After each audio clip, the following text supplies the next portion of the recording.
psychics, mediums. Is there a difference between the two? I'm going to thank Janice for this week's amazing question, because I'm going to say absolutely there is a difference between a psychic and a medium. And Janice asked, I often hear you refer to the term clairsenses. What are those exactly? And is there a difference between psychic and mediums? And if there is, what clairsenses do they use? If you want to find out, you're going to want to check this out. When we talk about clairsenses, exactly what are those?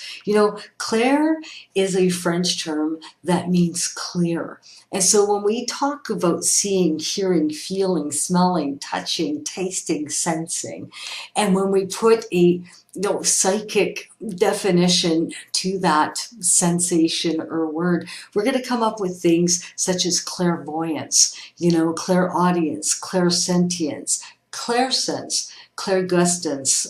I can go on and on. But when it comes down to psychics and mediums, they have different clairsenses. Psychics have the gift of clairvoyancy. A clairvoyant is really someone that has a clear vision.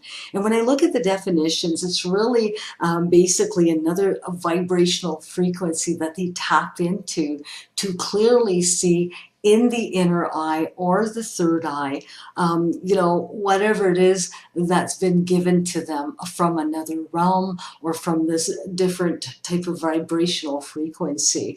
And it's interesting because, they don't have to have physical eyes to be able to see these things.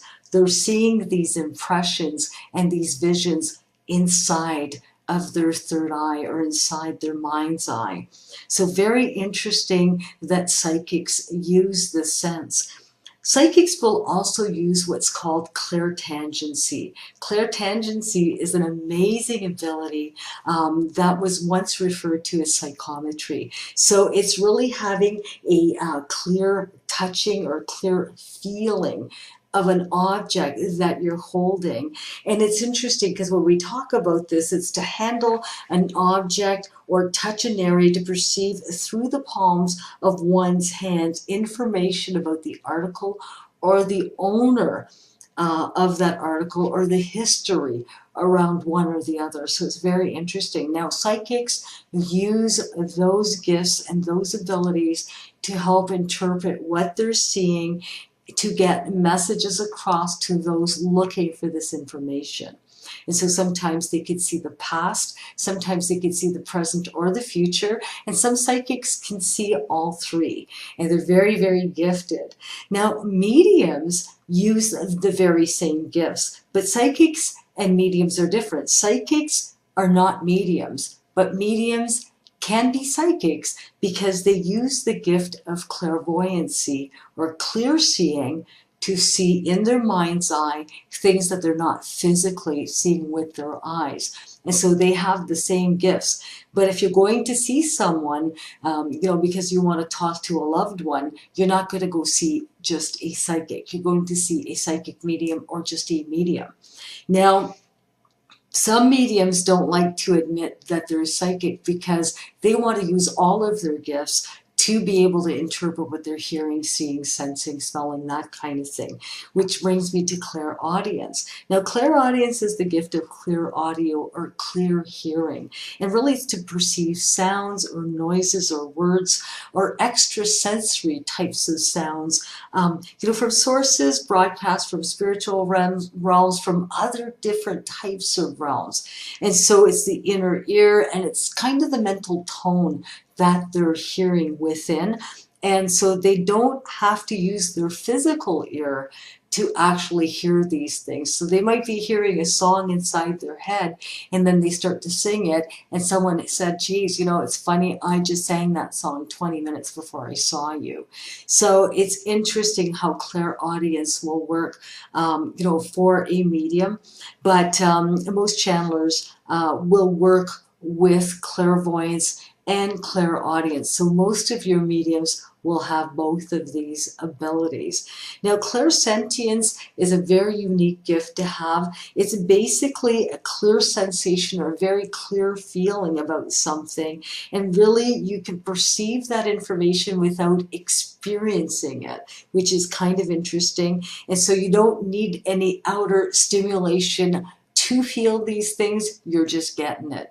And so I love to connect with people this way, because once I know that I'm connecting clairsentiently, I know that I just know the things that I know, and I don't know why I know them, but I just do. So it's a very interesting gift that a medium will have.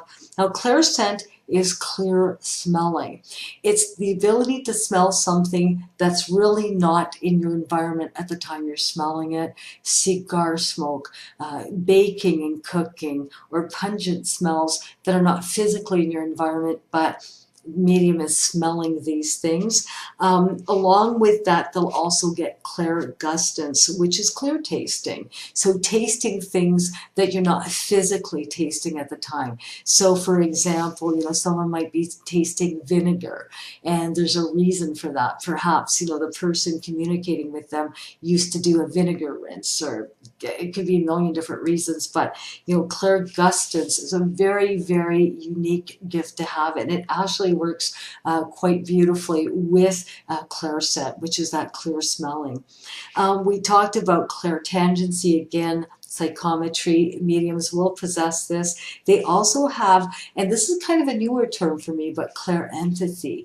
And clairempathy is just basically clear emotion, and having this physical emotion without really physically experiencing why this emotion is happening. So they don't have to physically be there, and they can actually sense the emotions of people as well as animals or places, like the feeling of a place. So it's interesting. And so, they can also clearly connect with people and having clear emotions around what a person's sensing around them, physically, emotionally, or mentally. And so sometimes, I could be sitting beside someone who has really sore knees, and I'm feeling that aura, I'm feeling that vibration, and my knees are sore. And I know physically it's not my pain, but that's what I'm getting. So those are the clairsenses and some of what mediums and psychics will use. Now there's also channeling. And channeling is a little bit different. It's either allowing a spirit to overtake your body, which is someone that's a physical medium that will allow that energy to take over the body and to channel that way, or a medium that uses evidence, a mentalist medium that connects through all of these other feelings, hearing, seeing, sensing, smelling, rather than letting that energy take over its body, to be able to get the information out as to what they're intended to communicate with those seeking that information. Janice, I absolutely loved answering this question, and I want to thank you so much. And to everybody out there who have participated with Just Ask Jay, and if you have a burning desire to ask me a question but you're too afraid to ask, don't worry, just go for it. Just ask Jay. I'm really looking forward to next week. I love you guys all so much. Until then, have a fantastic week. Bye-bye.